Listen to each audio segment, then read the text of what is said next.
Hello everyone and welcome back to another video, and look who I finally managed to get on. Hello there. And who are you? My name's Daniel Baker and I'm running for the ward of Mersey and Weston for the Conservative Party. Conservative Party, did you hear that? I finally got one. You're all elusive, aren't you, you Conservatives? What's going on in Halton? You all seem to be running and hiding, apart from you. No, I just think for us we've been quite busy in trying to get ourselves organised for this election. I know David Clark, who is the chairman, is working exceptionally hard at the moment, and to be fair, we are all, just normal people. We've all got our jobs to get on with, and Daniel's got the additional responsibility of, ordering the leaflets in, and getting to, pardon me, and getting everything organised for this election. Well, I mean, I appreciate so much that all the candidates I've spoken to so far, there's been 9 of them, something like that, in the last 2 weeks, and they've all busy leafleting, canvassing, doing whatever they need to do, and they've still come to speak to me. So you're the final one, you're the finale. There's no pressure. So basically, thank everyone for all the time you've given to me and all the support you've given to me to make sure you come and sit down with me, especially in a pub like this. We're in the castle. Have you been here before? No, I've not, to be honest. It's first time for me. Really? Not even outside, or had to walk around the castle? No, again, parenting responsibilities come first for me, so I've not really got the time to actually go out to the pub unless it's approved by my better half, unfortunately. Well, look, no, you don't have to come to the pub. You could walk around the perimeter because it's a castle attraction, isn't it? Really? Well, to be fair, I never really knew where this place was. I've always been interested. Yeah. I have seen it, but I've never been here. This is the first time, I can honestly say, I've been around this area. Well, I'm glad to be involved in the opening of this opportunity for you. Well, when we finish, if you've got a bit of time, I can show you. But I know you've got a family, so talk about your family. Who's at home? Okay, so I've got my partner Natasha, who I've been with now for nearly 13 years. On the 9th of May is our 13-year anniversary. Oh, congratulations. Thank you very much. Are you married? No, we're not. So are you going to get married? Yeah, it's something that I really want to... Sorry, is that putting you on the spot? I don't want to... don't watch this. No, it's fine. It is something that I really want to do. It's just, for me, it's financial. It always is, isn't it? I'm just a typical bloke who's just trying to work and provide for family, and unfortunately money's very hard to come by for, people like me and me partner. Yeah, especially with the 4 children as well. 4 children? 4 children, yeah. Why? Just, we wanted a big family, and to be fair, we love the lot. We love them all, and... So what's your boys? How many boys? How many girls? 2 boys and 2 girls. You lucky sod! I put it there. You've done well there. Thank you. And what are the ages? So we have Ethan, who is 8 years old. Mm-hmm. We've got Zoe, who is 7. Mm-hmm. We've got Philip, who is 2, and we've just had Agatha, who is around 9 weeks old now. And obviously planning number 5. No, that's it. I think we're done now. We are done. You've got no energy left. Yeah, that's it. We are done. All the love we have to give goes to those children. I don't think we can deal with any more. Well, I'm going to check in a year's time and see how that, sort of get a status update. My friends say that as well. I bet they do. But okay, talk me through why you've become a candidate, or why because I know you've been sort of doing this for a little bit, haven't you? Based on because just a disclaimer, I haven't met you before. I've only know bits, so just talk to the audience about why you're a candidate and why you're doing this with you've got a big family there. Why bother all this? The reason why I want to get involved, and the reason why I have decided to run, is, for me personally, year on year I have seen council tax rise consistently over the years, and as I've already mentioned, that I'm a working guy, and financially I'm at a point now where I'm struggling, and if I'm struggling, I know there's going to be people out there as well who are also struggling. And the reason why I've decided to run for the Conservatives is because they have allowed me to stand up and say, we want to reduce council tax, And it's a very important issue for me because I see council tax rise year after year, and I don't see any value for money. Yeah, I can agree there. Actually, I can totally agree. And either make it value for money, or lower your council tax and look at cuts in different areas. And that's the primary reason why I run. And you know what, I wouldn't change it. I'm a man who believes in principles, and I know there's not many Conservatives in Halton. It's completely understandable. It's a Labour-dominated area, but I believe in standing up for what you believe in, and I feel like if I don't take the stand, I don't think anyone else will. You know what? I can really appreciate that stand, because it's the same in my position. I'm doing this because I feel I have to do something. I have to change something in Halton, because we've coasted for too long on these ideals of we're red and that's it. And I'm not disparaging, because I've met some good Labour people. I'd like to say,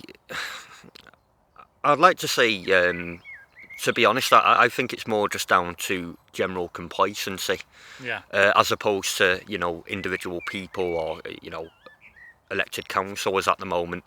I think Labour have been too safe for too long, and that allows them to try and not necessarily get away with things, but do things that normally, if there was more of a balanced council, they wouldn't attempt. Yeah, I get that.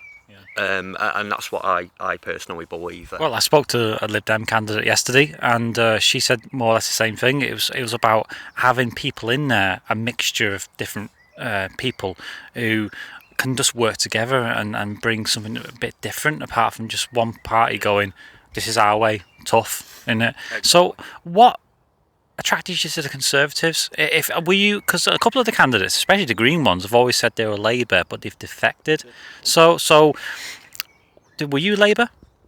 No. So never Labour? Never Labour, and the reason why is I don't believe Labour Party in general now represent the working class people. Comes as a bit strange, considering that I am running for the Conservative Party, and I completely understand that. It is a bit of an enigma, isn't it? It is, but at the same time, I am a bit more conservative minded. I believe in there's certain principles that I believe in. So, for example, I believe that we should be trying to save the council's money and use it effectively where necessary. And try and instead of just consistently spending and then getting ourselves into a position where the council have to go, we need more money, raise council tax. We need to be a bit more, dare I say, conservative with the with the money that we have. It's clues in the name, isn't it? Yeah. Exactly. So that, again, that's what I believe. And I know, genuinely across the Conservative board as well, the people that I've spoken to, they also agree with that. They do think that money is wasted in certain things. What, in mainly Labour councils, or can Conservatives be just as bad, or do you think that they've got a better handle on what is the main priorities in that area? Do you know what I mean? Yeah, no, I understand that. So I don't know whether you remember, there was an example given a few years back that was put on TV. There was a road, I can't remember the city, there was like a boundary ward, and on one side of the road was Labour and on the other side was Conservative. Interesting. On the other side of the road where the Conservatives lives, the council tax was lowered.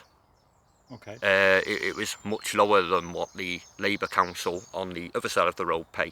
And the difference was around £80. So I believe that in general a Conservative-led council would be able to provide a bit more relief in terms of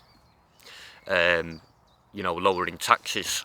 Well, because is it because, again, by definition, a Conservative council, or even on the national level, they always come in and go, what's the budget and how can we cut it?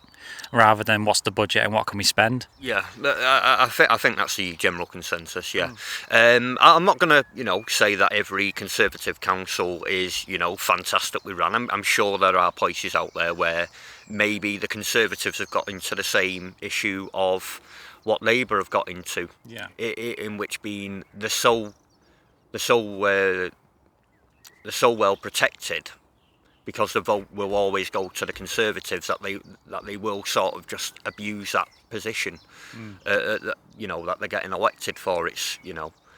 And I think sadly that's what's happening in Halton at the moment. Is exactly the same issue. I know, because the red wall fell in the last big election we had. I have my own personal theory on this, and it stems back to Tony Blair. During his tenure, I believe Tony Blair moved away from the typical core Labour vote of working class voters and moved more to the centre ground. And I think, for me personally, Labour have stuck there at that centre ground, whereas the main base has now walked away from Labour and are now seeking alternative votes. Well, they're in a shell of the former self, because even when they tried to reinvent themselves as in the Corbynista sort of way, which is very, very left, they couldn't do it because they couldn't win the population over with that idea. Yeah. So now they've gone back to Starmer, who is a vacuum of charisma. He doesn't do. He's like, I am Keir Starmer. You don't know me, and it's like, have a vision. There's no vision there, is there? For me, from what I see of Keir, he's definitely he's definitely an interesting leader. In what way? I think he's an okay choice. But I think his primary reason why he's been elected in is to try and purge the likes of the far left, who have obviously under Corbyn infiltrated Labour. Because there was a huge, I don't know whether you sensed it at the time, but there was definitely a huge rift between the fact where the momentum people who came in and supported Corbyn and the original New Labour who preferred Tony Blair at the time, and there was a huge rift. And I think the reason why Starmer's been chosen primary is to eradicate to balance the equation, I suppose. But you need someone with charisma to do that, and I think that's what Tony Blair had in spades. He had charisma at the time, and you can't deny that his leadership was like Obama in a way. It's like presidential like, and then it's sort of differed away now, and we've got. Tell me about. I'm not going to focus too much on national because I want to talk about your ward. But tell me about your Boris connection. Do you like Boris? Because I find him funny. I've always have done, but as a leader, I understand that. So Boris for me is another very interesting character. On general, I think he's okay. Yeah. As a world leader. Maybe not so much. Well, look, he's the one doing everything above Biden at the moment. Yeah. He's getting out there to Ukraine in war zones and that, and Biden's going, where's me? And it's like, what's going on? It's topsy-turvy, isn't it? It is definitely topsy-turvy, and Boris is doing a good account of himself in that regard. Obviously, internationally, he seems to be well respected, amongst like Ukrainians and fellow allies of NATO. It's just domestically that the issue hits. Because he's ignoring the domestics. Because I did read once that Boris idolised Churchill, and he loved to be the idea of Churchill in wartime making a stand, and I think that's where he's more comfortable, where he's been that leader. But as soon as it comes to like the little things, the little details, he sort of goes, "Oh, I don't know." Yeah. And that's the issue. I can appreciate not many people do like Boris Johnson. Most definitely. But for me, he's as long as he continues to deal with Brexit fully, and as long as he can focus the agenda back onto more positive footing than obviously what's recently been happening via Partygate and all that. Yeah. He should be okay. Whether he'll keep hold of the northern wall, though. The North borrowed or lent their vote to Boris to say, right, get the Brexit done, seal it, for God's sake, just get it over with, because we've had enough of this. We're going to talk about the ward now. So you represent which ward? Mersey and Weston. Why there? Did you live in the ward? I used to, yes. I used to live down Percival Lane a couple of years ago, and for me, I noticed that there was a huge disparity, in the ward between people. I felt when I was there was no obvious sense of community. The place is a bit, a bit bland, and honestly, I just felt it was, it's sort of been left behind. Yeah. And it's the reason why I've chosen that ward specifically. Yeah. Do you know, off the top of your head, I'm not putting pressure on you, but do you know how many Conservative candidates there are in Halton? Because it's hard to sort of gauge, because they're sort of invisible. They are, but like I say, that's because they're living their lives. It's not like we're not like the bigwigs who can fully concentrate on every election that comes up. We've all got our own lives to live. Like me, for example, I work in a warehouse. That's the same, eh? I work in a warehouse, and my focus is to bring money in, to provide for me family first. Elections and all that comes second, and I'm pretty sure that would be the same for most, if not all, of the Conservative candidates that run. Genuinely though, Conservative policy is to try and get at least, one person running for each ward at any given time. So yeah. I mean, I'm only asking that because it always felt like there was never a Conservative voice in Halton, and I know that because it's a Labour stronghold. The defences are up. It's you're going to get in anyway, but that's apathy, because I don't think the voters feel they've got any choice in Halton. They always feel like they've got to vote with their neighbours or vote with, and I'm not a political person per se. I go with the best policies for the best approach for the town. Do you think that people are missing out on the Conservative the way of life in Halton, because we haven't been led by Conservatives for such a long time, haven't we? I wouldn't necessarily say that people are, missing those values, so to speak. However, we are a northern town, and the primary values is to love the family, work hard for the family, and love our country. That is a northern value. Seems to be a dirty word, loving your country, doesn't it, sometimes? Well, yeah, it depends who you're asked, but yeah. What I would say is, around here, I would say that there probably are people who are, dare I say, like closet conservatives who probably believe in, certain, not every aspect, but certain aspects of, conservatism, and probably keep it to themselves and probably feel pressured not to vote Conservative, and would either rather not vote at all or will vote for any party other than Labour, maybe. But as a general rule of thumb, I don't think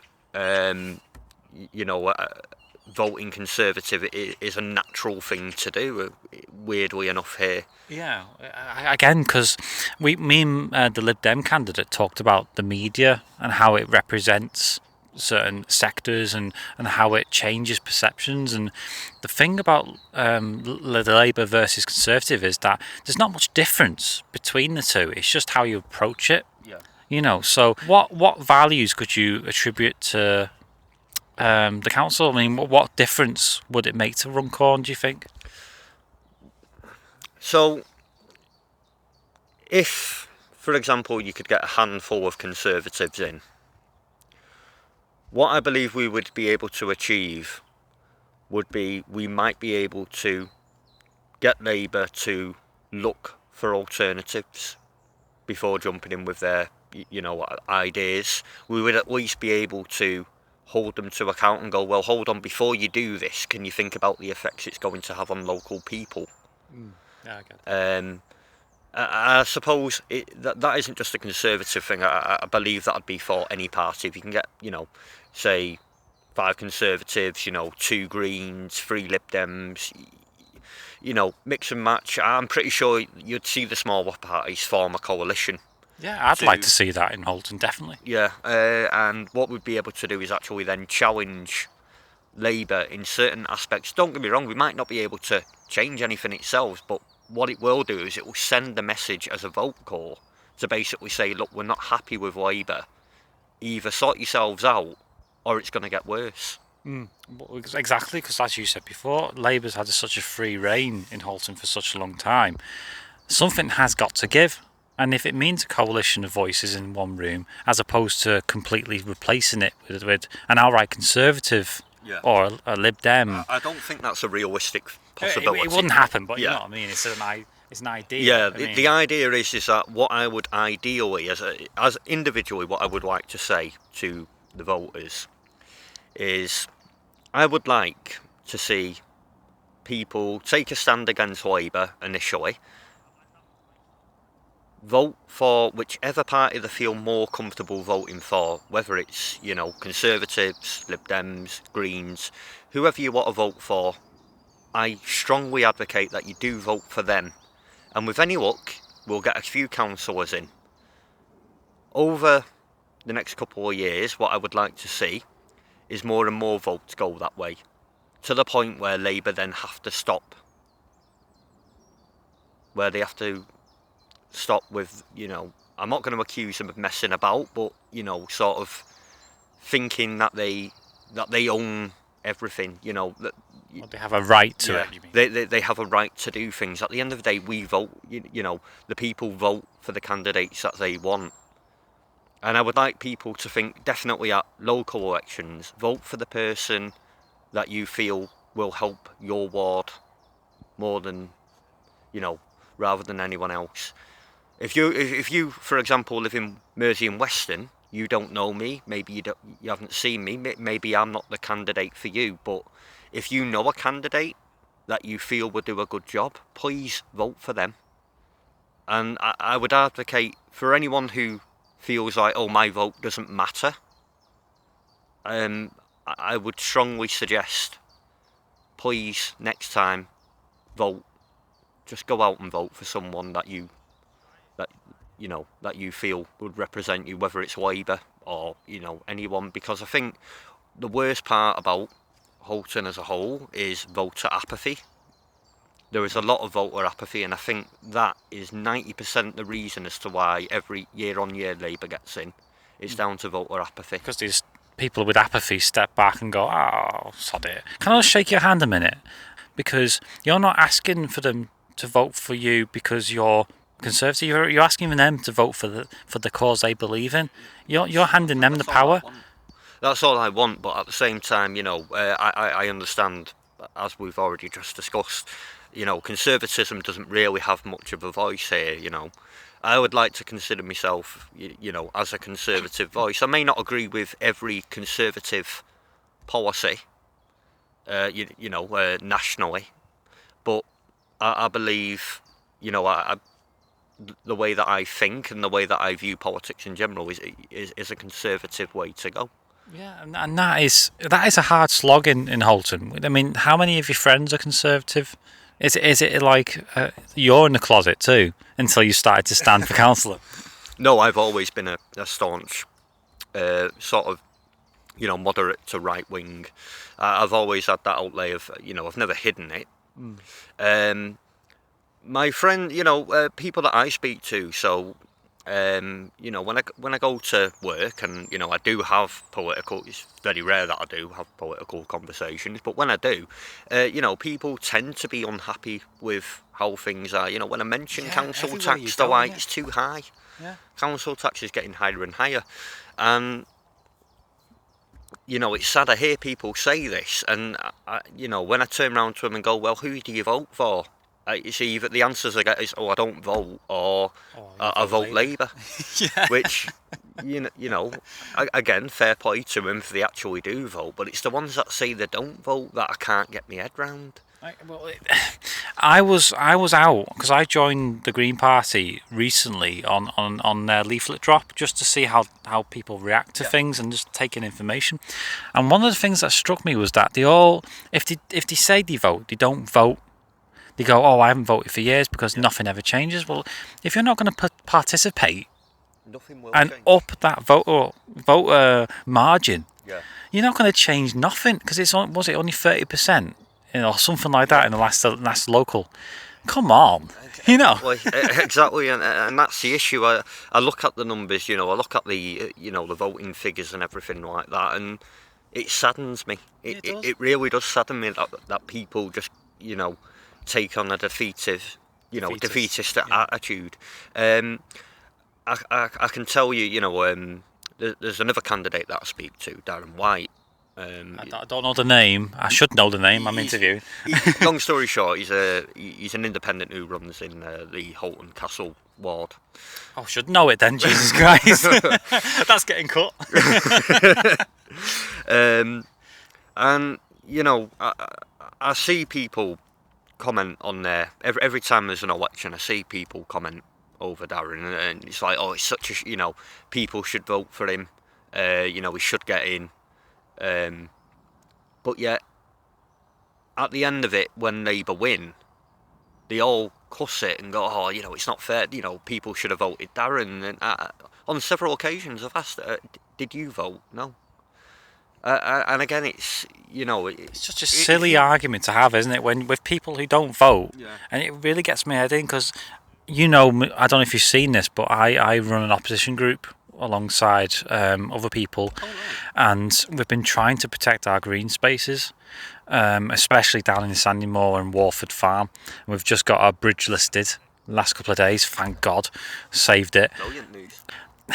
Labour, it seems to me that people who vote the same way always tend to go, it's going to happen, that development there is going to happen. It shouldn't have to happen. You should be able to get out there and change it. It's like you say, voter apathy gets you this defeatist way of life, doesn't it? Yeah, it does. And I believe, I may not know. I mean, I didn't really know much about your cause, to be honest with you. No, but you're in Weston and Mersey and that Weston, way, so you're on the other side of Runcorn, to be fair. Yeah, I mean, but I would have been quite happy to get involved with that, and I'd say to people as well, if you have something personal that you guys, maybe you guys are in, set up an opposition group to something, whether it be the ICI or elsewhere, please, if you want to get in contact, please do try and reach out, and maybe I'll be able to get involved with that and actually help out. Because come along to the next meeting we have, and have a look around. We wasn't aware that was a thing. Well, no, it's not a slight on you. Because again, you're a busy man. You've got 4 kids, remember? Yeah. But the thing, what I'd like to do is get a Conservative voice on board, just to look at what's going on down there and go, what's your viewpoint here? Because at the moment we've got the Green Party, we've got Labour sort of mixed in there, and we need a Conservative voice to go and look at it and go, well, what's the plan here? Yeah. Do you know what I mean? Because we as a group we wrote to Michael Gove. We've been involved with Mike Ainsbury, who's Labour, and they've all been there, but it's been down to the individual, the people who step up, like the like me and you, the ordinary people, to go no. And this is the thing, engagement is key, isn't it? With your voters, and that's why I appreciate what you're doing right now, because and you're taking time out, because it's a powerful thing, social media. And I think some people don't understand how powerful it is for a vote. Do you get on social media? What's your opinion on social media? Is it a difficult thing for you, or? So, as far as I'm only on Facebook, for example. I I've never considered Twitter. To be honest, I only found out what Twitter was a few weeks ago. I'm Really? quite old. Yes, seriously, I'm quite old-headed in that regard. That's a good thing. It means you're awake. Exactly. So, you know, if people want to reach out for me through my Facebook, I'm more than happy to receive that. But Well, give me that email or the address, and I'll put it on this video. Of course, yeah. So what I'll do is I'll provide you with that at the end. Exactly. Yeah. And then, you know, if anyone feels like they want to get in contact, you know, over anything, please feel free, and I'll see what I can do. I'll, you know, try me damnedest to help you with whatever it is. So, talk about your ward in particular, Weston, and that. What is the local concern at the moment? As people been talking to you, have you been canvassing recently? Have you been putting leaflets in, and what have they been saying? You see, this is my issue. So, as I say, my life balance at the moment is work, kids, work, kids, work, kids. And you know, it's horrible for me to say that. No, that's the most important thing you can do. I know it, but in regards to the ward itself, it's been quite horrible because, you know, whereas I used to live in the ward, I was able to catch some of that conversation. Yeah. I haven't been... Pick up on the little things, you mean? Exactly, I've not been able to as much. Yeah. So I would appreciate help from, you know, any constituent that, you know, may have heard about these things that I may not be aware of. And I'd be able to represent you, you know, as like I say, with a lot of damn passion. Yeah, I can see the passion in you, because for someone who's in a majority Labour place to be a Conservative, that takes, I say guts, but it takes a lot of balls. I like the challenge. No, I'm not going to lie, I like the challenge. Well, actually, that leads on to a good little topic. Tell me about you personally. What's your passion? What do you do in your spare time? What is something that gets you going? You know. So for me personally, like I say, I'm more of a family man. So. And guess who didn't turn off his phone during an interview? My apologies. There we go. Well, I'm gonna spank him later. So tell me about. Let's do it again. Tell us about your passion. Okay, so. Like I say, my passion is my children's happiness first and foremost. I absolutely love spending time with my children, be it, you know, taking them out on little walks, whether it's taking them to the zoo, which I'm a full-time member of the Chester Zoo. Brilliant. Yeah, no, it's great. Yeah. You know, so we can take them there pretty much at any time, and you know, just genuinely just being, you know, a good dad. That's what drives me, is, you know, looking out for the future of my children. Do you work a lot of hours to provide for those kids? I work as often as I can, but not to the point where, you know, my father worked. I grew up, just a bit of background. Yeah, I grew up in a household where my dad was constantly at work, and unfortunately, not that I didn't see much of him, he was just too tired to, you know, obviously give us that quality time that I felt I needed at the time.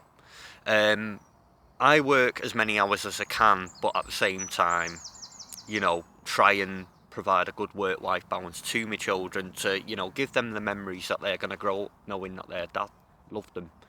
Oh, I get that. Other things as well, you know, I enjoy playing, you know, grand strategy games. So Crusader Kings 3, Stellaris, Hearts of Iron 4. Of course you're a gamer.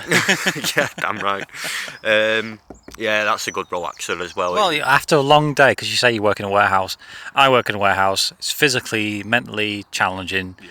All you want to do is switch off and get off your feet. Because I don't know about you, but that feeling of taking off your safety boots after a long shift, that's the best. That's better than an orgasm, isn't it? It is, to be fair. Oh, they are killers. Especially the work standard ones that they provide. Horrible. They are horrible. They are.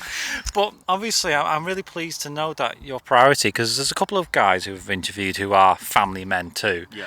And we talked briefly about you like Jordan Peterson, and you like that you must be intellectual in some ways, because to keep up with Jordan Peterson and the philosophical debates he has, that takes a bit of a mind to do, doesn't it? I would suggest so, but maybe you're overhyping it a little bit. I think the beauty about Jordan Peterson is that he's able to relate to normal, everyday people as well. Yeah. And I think that's why he's got such a following. Yeah. And I do believe in his message. And it's not just him. There are, I do follow other people as well. Tell me who you follow. What's the word I'm looking for? Inspiration. What's your inspiration? So, are we talking politically or just anything? Anything doesn't have to be political. All right, fair enough. So, good question. Right, okay. Well, me dad's going to be an inspiration to me. Just how work driven he is, and just him as a person. I look at my dad. Is he still working, your dad, now? Yeah, he's the hours that he does. The hours that he does are ridiculous. He's not slowing down at all. Nope, he's not slowing down. He should slow down. I'm assuming. I don't know. I don't want to assume his age, but he probably needs to slow down at some point, doesn't he? I'll tell him that, but he probably won't like the response. Well, my dad's the same. My dad will not slow down, and my mum. I keep saying to both of them, look, you start retiring. As I say, retiring. Start slowing down because they've got work ethic. Yeah. Slow down. Enjoy the time you've got. Yeah. Able-bodied time you've got. You don't know what's around the corner, do you? No, you don't. But at the same time, I'm pretty sure my dad would probably turn around and say something along the lines of, mind your own business, I'm doing it for my own retirement anyway. So yeah, I know a bloke who never spent a penny, and it wasn't extravagant, all his life until he retired. And he had so much money in the bank, but then he got crippled and he couldn't use it. Oh my lord. And I'm like, okay, so you've just spent your life saving for a time you're not going to have. And that's the toss-up, isn't it? Between, and I'm not saying that you should be like, frivolous, but have a better sense of proportion and balance, because I've got 2 kids myself, and I'm like you, I tend to sort of balance my work life and not think of work as the be-all and end-all. Yeah. Your work is your kids, your work is your family, and getting out and exploring the world. Yeah. And what you're doing, I couldn't do what you do as a counsellor. I couldn't be a counsellor because I couldn't put myself on that pedestal. How come? Just out of curiosity. I like calling people a C word, which is not politically correct, is it? Not be politically correct, but yeah. I'm throwing off you. That word every now and again, but I wouldn't use it during a council meeting. Honestly, there's times where I'm like, people would rally behind me, but then I go, but I couldn't be impartial. I couldn't go, right, what are the good bits of Conservatives? What's the good bits of Labour? What's the good bits of... What the bad bits? Because that's all what life is. It's balance, isn't it? Well, you see, the thing is about counselling, or, attempting to be a counsellor, is that I've never been a counsellor before. This is my second attempt of trying now. I would assume you don't necessarily attack the people. I would never go out of my way to attack a Conservative, a Labour councillor, for example, just because I disagree with their opinion. Yeah. But what I will do is I would certainly challenge, certain decisions that they make, on behalf of the council. That some of them I feel that are, either unjustified or outright wrong. Yeah, I mean, see, this is the while again. You're chiming so well with me, because I've been trying to do these interviews now, and I've been trying to remain impartial and neutral and stuff like that, and give the people the chance to see you, to see past the leaflets and look at you and go, oh, I really agree with that bloke. You know what I mean? I agree with that woman. But it's hard. The politics game is hard. Does it get you down? Because you seem to me like someone who wants to do really good things, but then you see the momentum behind you. Yeah. It's such pressure, isn't it? It certainly is a lot of pressure. I'm not going to lie, on several occasions I get to a point where I will literally just switch off from the politics because I can't, mentally deal with it. There's been a few points like that. But on the whole, like I say, I wouldn't change it because the challenge for me is great. Yeah. You know, and like I say, if I don't take the stand, I don't think I don't think anyone else will.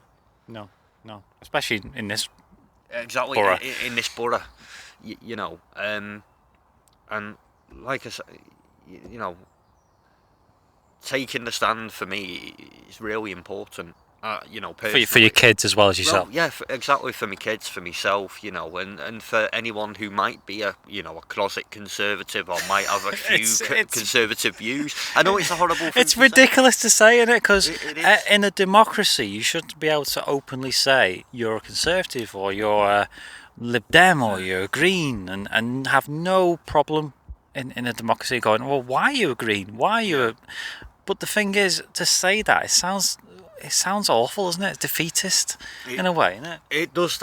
I suppose it does, but at the same time, where we live, we just live outside of Liverpool, and obviously Liverpool is known as a Labour, leftist stronghold. So I understand why people, do go quiet on the subject, and particularly, if, for example, there's a few people that I've spoken to who are conservative but are also, a part of the LGBT community. Yeah. And for them, it's easy. Some of them have said in the past it's easier to come out as gay than what it is to come out as conservative. Because the party, the machine is sort of on you, isn't it, all the time? I suppose for them, they feel the expectation is because they are, who they are as people, that they would naturally align with leftist values, and that's not always the case. There are certain people out there who do think differently. Yeah. Who don't necessarily follow the mindset and think, what, I think the Conservatives do a decent job. Yeah.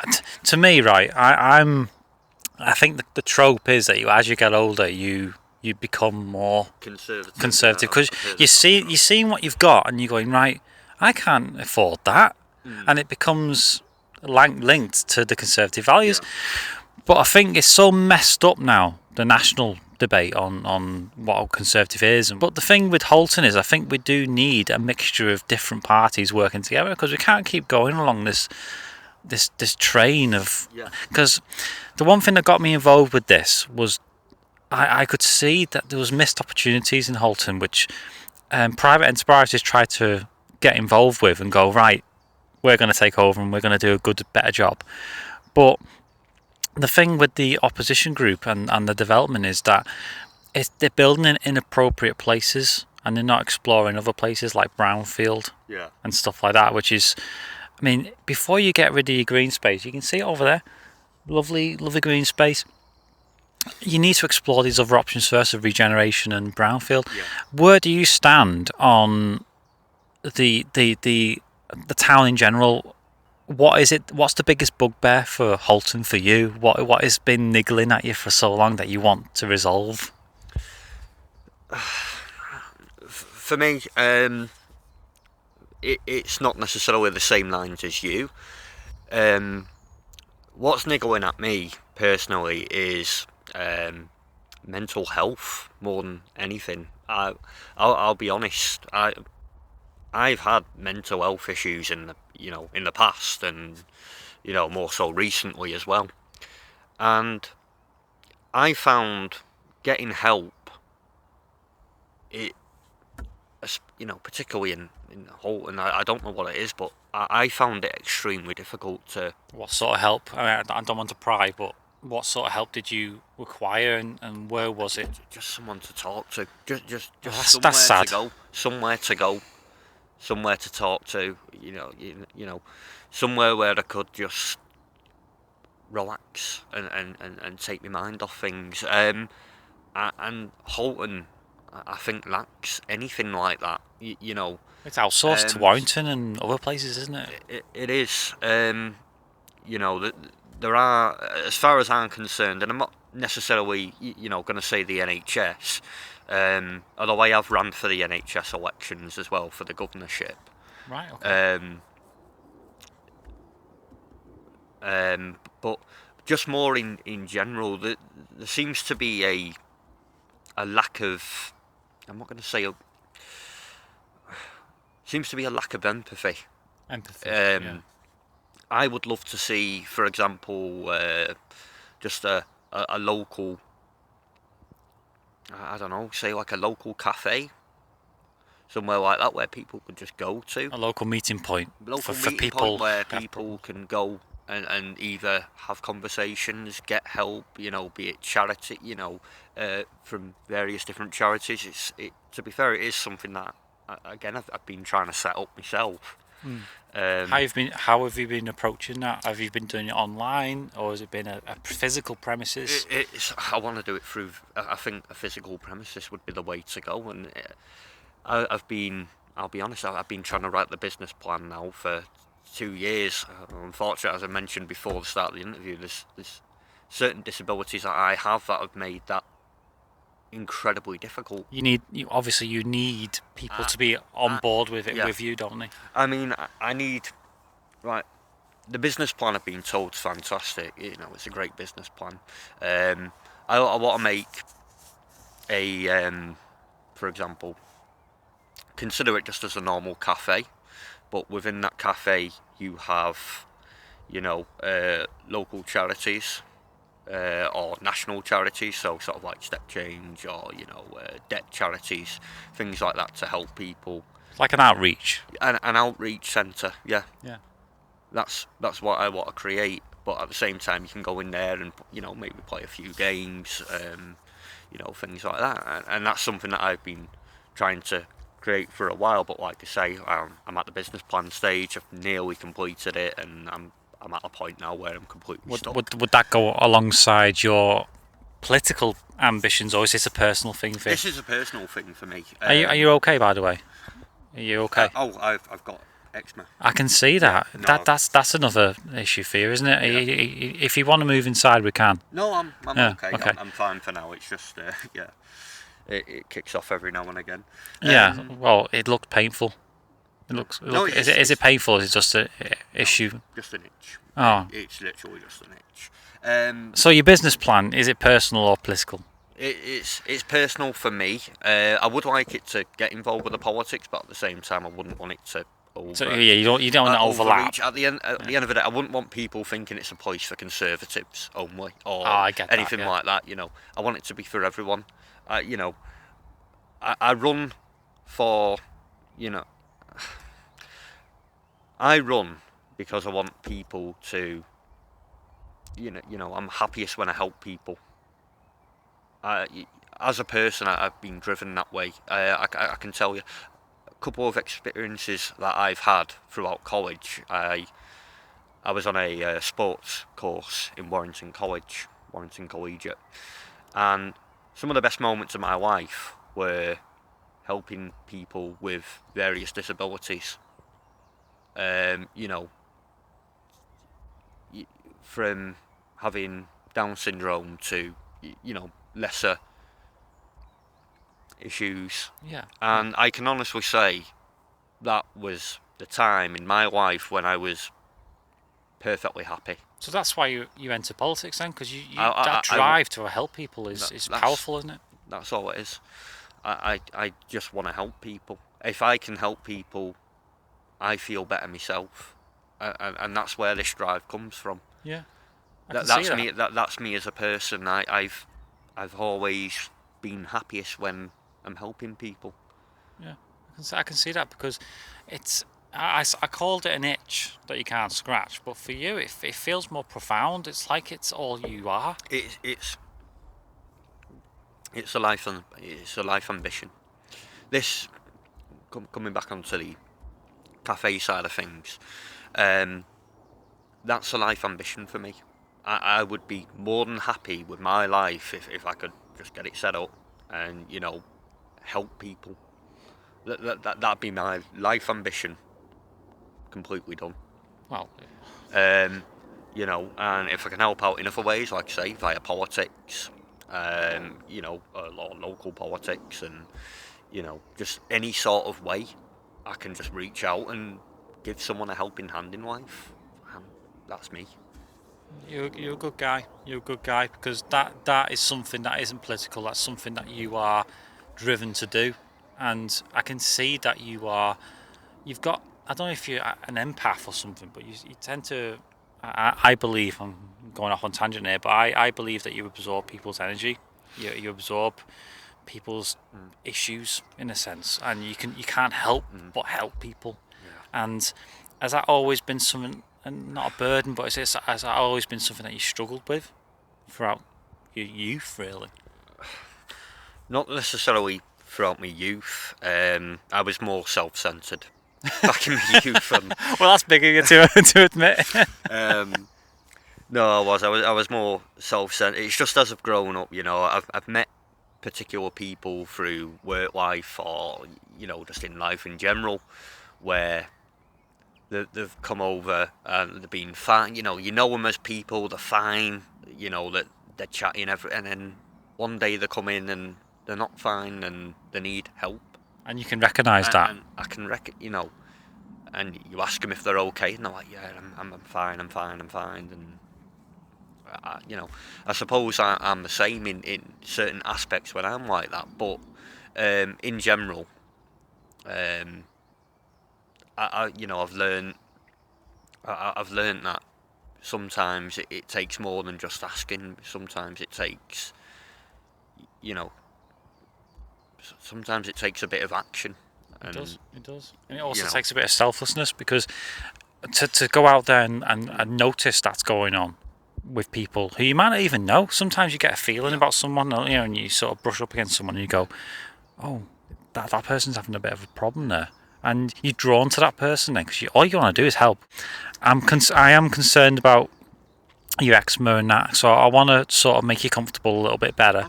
Okay. But how do people get in touch with you? Right, okay. So, I'm obviously on my Facebook. Yeah, so you give me those details later. Yeah, which I will do, and also I'll give you a direct email address to myself as well. Yeah. And add me as a friend, of course. Of course. Oh, damn right. Because outside of the political aspects, because I'm not a political person, I want to see how you get on with this business idea, because I can see that is well needed. Yeah. That your idea is something that's needed in this borough and in general. Yeah. And if I can help in any way, I will help with that. Okay. So, of course, just keep in touch with that. I will. I'm right. I will. I'll accept any help I can get. Yeah.